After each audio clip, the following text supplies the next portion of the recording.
Nothing can be more frustrating when you sit down to watch one of your favorite programs on Dish Anywhere app and you run into issues streaming it. Well, in today's tech video, I'm going to show you how to fix Dish Anywhere if it isn't working on your Apple TV.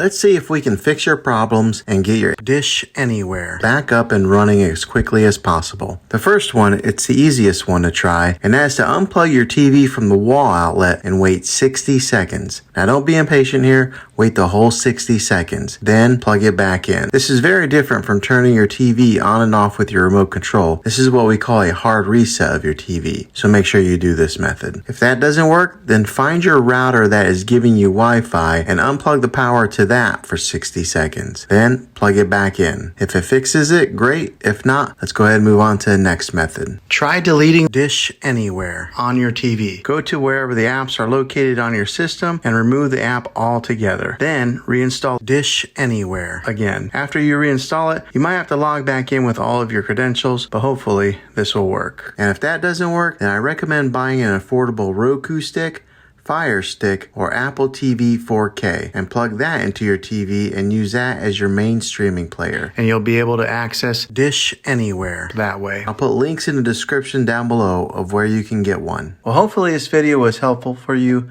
If it was, go ahead and click a thumbs up on it. Go ahead and subscribe to my channel. I make tech videos all the time, and I would love to have you back in the next one. Take care.